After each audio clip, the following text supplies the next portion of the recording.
Presiden Direktur Metro Data Electronics Susanto Djaja mengatakan bahwa perolehan laba bersih konsolidasi di tahun lalu mencerminkan ketahanan kinerja dan efektivitas strategi bisnis perseroan.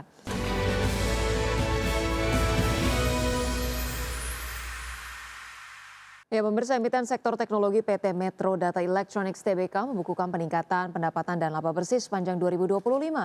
Berdasarkan laporan keuangan perseroan mencetak peningkatan pendapatan menjadi 27,2 triliun rupiah pada 2025. Pendapatan tersebut naik 8,06% dibandingkan dengan 2024 yang sebesar 25,14 triliun rupiah. Pendapatan perseroan disumbang dari perangkat keras sebesar 19,49 triliun rupiah, perangkat lunak 6,54 triliun rupiah dan jasa pemeliharaan senilai 9 ataupun 2,02 triliun rupiah. Dari sisi bottom line, pemirsa, perseroan meraih laba bersih sebesar 813,99 miliar rupiah atau tumbuh 10% dari tahun sebelumnya. Presiden Direktur Metro Data Electronics Susanto Djaja mengatakan bahwa perolehan laba bersih konsolidasi di tahun lalu mencerminkan ketahanan kinerja dan efektivitas strategi bisnis perseroan. Ia juga menjelaskan dari berbagai jenis usaha yang digeluti perseroan, unit bisnis distribusi tetap menjadi kontributor utama pendapatan. Penerapan strategi diversifikasi produk telah mengantarkan unit bisnis distribusi meraih pertumbuhan penjualan hingga 9% dari tahun sebelumnya. Sementara itu, pemirsa, unit solusi dan konsultasi digital terus menunjukkan peningkatan kualitas pertumbuhan dengan penjualan unit meningkat 4,5% dengan perolehan laba bersih naik hingga 12%.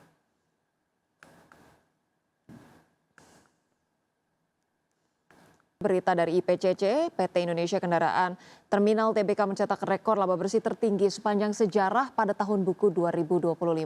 Berdasarkan laporan keuangan audit 2025, perseroan meraup laba bersih senilai 256,51 miliar rupiah atau tumbuh 20,87% secara tahunan dibandingkan dengan perolehan tahun sebelumnya. Emiten pengelola terminal kendaraan PT Indonesia Kendaraan Terminal Tbk atau IPCC tercatat mencetak rekor laba bersih tertinggi sepanjang sejarah pada tahun buku 2025. Berdasarkan laporan keuangan audit 2025, perseroan meraup laba bersih senilai 256,51 miliar. Capaian tersebut tumbuh 20,87% secara tahunan dibandingkan dengan perolehan tahun sebelumnya.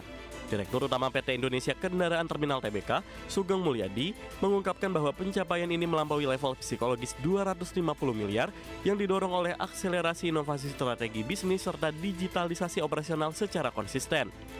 Dari sisi pendapatan, perseroan juga mencatatkan kenaikan 12,77% menjadi 929,96 miliar. Kontribusi dominan berasal dari cabang Tanjung Priok sebesar 91% atau 842,55 miliar, disusul penguatan terminal satelit di berbagai wilayah strategis sebesar 9%. Dari sisi segmen bisnis, kendaraan utuh atau completely built up masih menjadi motor utama dengan setoran pendapatan 697,66 miliar. Adapun pertumbuhan di tahun 2025 lalu turut dipicu oleh tren kendaraan listrik. Sepanjang 2025, perseroan melayani lebih dari 101.731 unit kendaraan listrik, di mana merek asal Tiongkok mendominasi dengan volume lebih dari 80.000 unit. Terkait raihan kinerja keuangan 2025, Direktur Keuangan SDM dan Manajemen Risiko Perseroan, Wing Negandoro, menyatakan fundamental perusahaan semakin solid dengan status debt-free company atau tanpa utang bank. Kondisi ini memberikan ruang gerak yang lebih prudent bagi perseroan untuk melakukan pengembangan bisnis secara mandiri. Berbagai sumber IDX Channel. Pemirsa, pemerintah negara-negara di kawasan Asia bersiap menghadapi skenario terburuk krisis energi termasuk dengan potensi gangguan pasokan berkepanjangan. Dan parahnya, pemirsa, imbas belum usainya konflik di Timur Tengah, Menteri Luar Negeri Singapura bahkan menyebut situasi ini sebagai krisis Asia, mengingat ketergantungan kawasan dalam aliran pasokan energi dari Selat Hormuz. Pemerintah negara-negara di seluruh Asia bersiap menghadapi skenario terburuk krisis energi, termasuk potensi gangguan pasokan berkepanjangan dan parah. Amerika Serikat dan Iran masih berselisih terkait proposal untuk mengakhiri konflik yang mengguncang pasar global. Korea Selatan beralih ke mode krisis dengan membentuk satuan tugas darurat ekonomi. Filipina menetapkan status darurat nasional karena ancaman segera kekurangan pasokan energi yang kritis. Jepang meninjau seluruh rantai pasokan produk minyak bumi seiring meningkatnya risiko kekurangan dan dampak lanjutan pada ekonomi. Sementara itu, Perdana Menteri India Narendra Modi memperingatkan perang dapat memicu tantangan yang belum pernah terjadi sebelumnya bagi negaranya. Konflik Timur Tengah dan guncangan pasokan energi berpotensi semakin memicu inflasi, sebagaimana diungkapkan Chris Kent, Asisten Gubernur Reserve Bank of Australia dalam pidato di Sydney. Adapun Bank Sentral Filipina secara mengejutkan mempertahankan suku bunga dalam rapat di luar jadwal. Proyeksi inflasi tahun ini melonjak menjadi 5,1% dari sebelumnya 3,6% pada Februari. Dalam waktu kurang dari sebulan sejak konflik dimulai, banyak negara beralih ke status darurat, menyoroti pentingnya Selat Hormuz bagi aliran energi global. Sekitar seperempat perdagangan minyak dunia via laut melewati jalur ini, sebagian besar menuju Asia. Iran diketahui terus membatasi akses keluar masuk Selat Hormuz kecuali bagi kapal yang disetujui.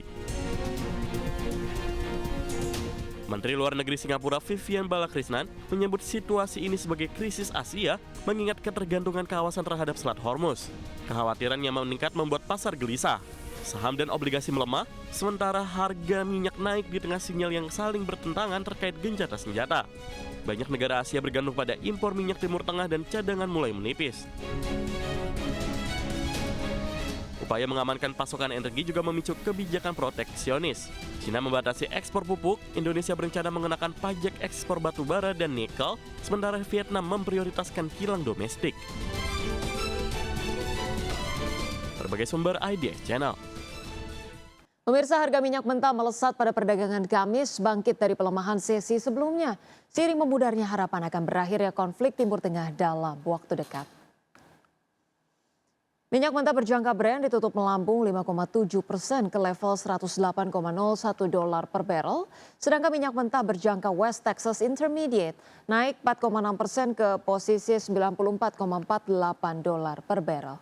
Kenaikan ini terjadi di tengah volume perdagangan kontrak Brent front month yang tercatat sebagai yang terendah sejak 27 Februari, sehari sebelum Amerika Serikat dan Israel memulai serangan terhadap Iran. Pemirsa, upaya diplomatik untuk mengakhiri konflik masih belum menunjukkan titik terang. Utusan khusus Amerika Serikat Steve Witkoff mengkonfirmasi bahwa Washington telah mengirimkan daftar 15 poin tindakan kepada Iran sebagai dasar negosiasi. Namun, pemirsa, Menteri Luar Negeri Iran, Abbas Araghchi, mengatakan bahwa meskipun proposal tersebut sedang ditinjau, belum ada pembicaraan konkret mengenai penghentian perang. Seorang pejabat senior Iran bahkan menyebut proposal tersebut sepihak dan tidak adil. Di sisi lain, Presiden Donald Trump mengatakan Iran telah mengizinkan 10 kapal tanker melintasi Selat Hormuz sebagai bentuk itikat baik dalam negosiasi, pemirsa. Nah, ketidakjelasan arah diplomasi di Timur Tengah pun masih memunculkan kebingungan antara pelaku pasar.